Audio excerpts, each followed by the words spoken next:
इस गंगा में करोड़ों लोग स्नान करके पवित्र होते हैं, लेकिन देखा जाए तो हमारे इस गांव के भक्त जिसने ये आयोजन करवाया है, हमारे कमेटी के भक्त भी किसी भागीरथ से कम नहीं है, क्योंकि उन्होंने इस ज्ञान रूपी रामचरितमानस रूपी गंगा को इस गांव में उतार दिया और आप सभी भक्तों को स्नान करवाया, डुबकी लगवाई। इसीलिए हमारे इस गांव के भक्त भी किसी भागीरथ से कम नहीं है। कल भी बताया था कि राम कथा व्यक्ति को कब मिलती है।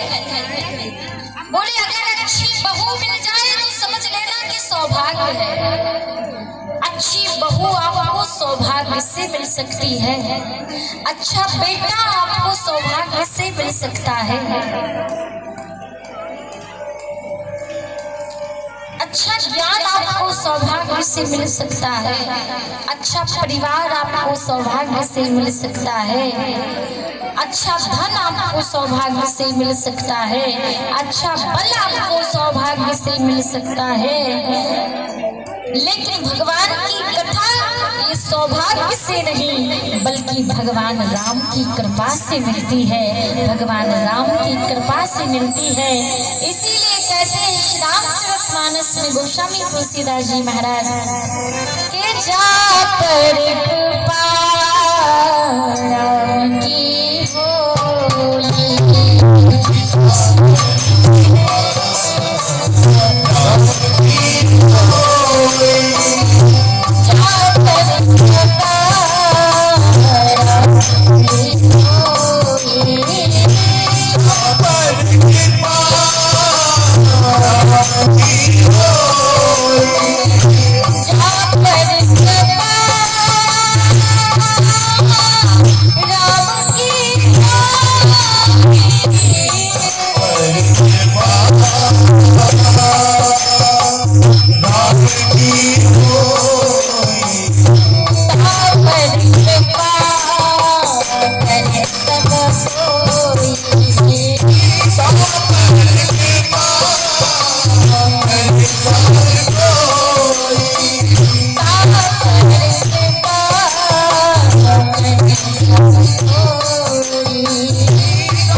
गोस्वामी तुलसीदास जी कहते हैं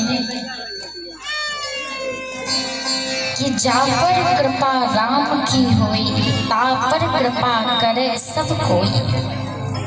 जिस पर एक बार भगवान राम अपनी कृपा दृष्टि बरसा देते हैं, उसको फिर संसार की कृपा की जरूरत नहीं, दुनिया की कृपा की जरूरत नहीं।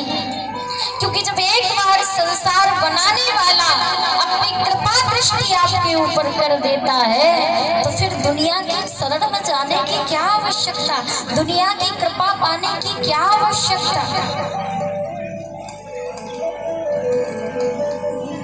तो हम सब यहाँ जितने भी कथा पंडाल में बैठे हैं, हम सब कैसे हैं?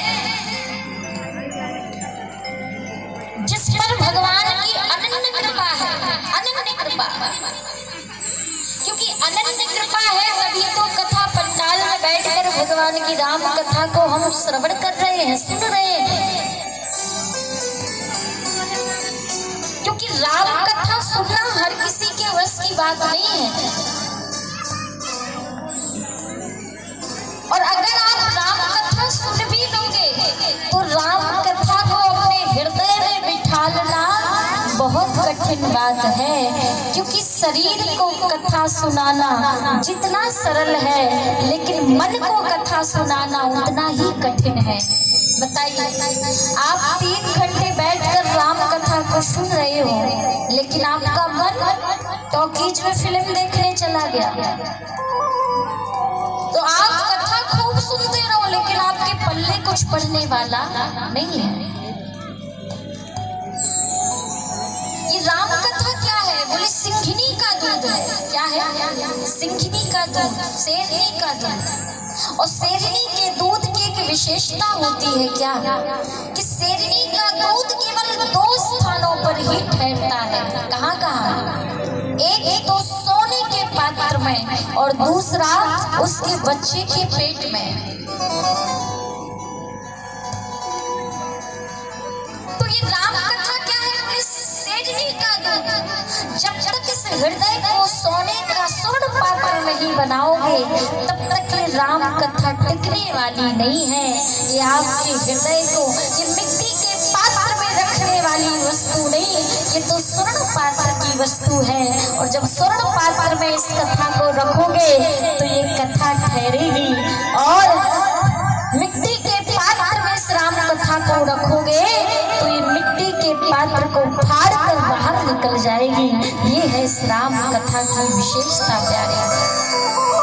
इसीलिए प्यारे, शरीर को कथा सुनाना बहुत सरल है, लेकिन मन को कथा सुनाना उतना ही कठिन है।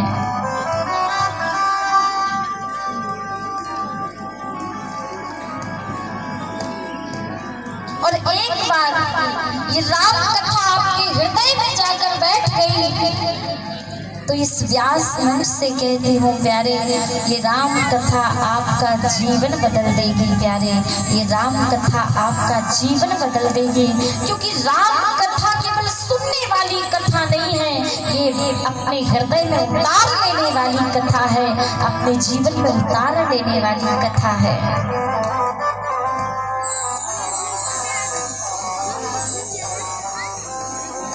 ये कथा कैसी है? बोले जिसको सुनने से मिट जाती, जिसको सुनने से मिट जाती जन्म जन्म की व्यथा।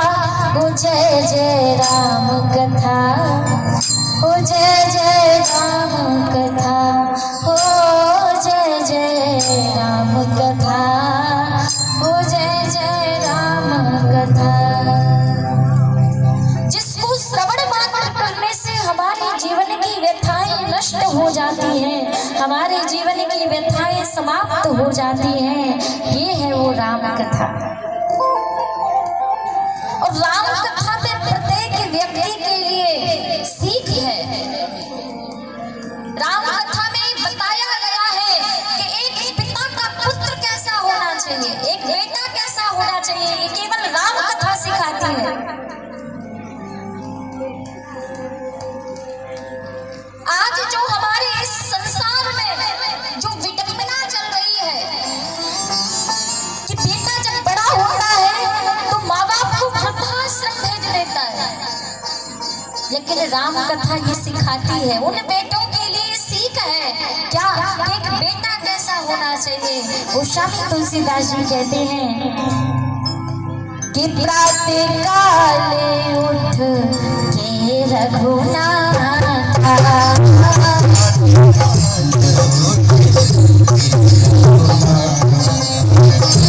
Raghunath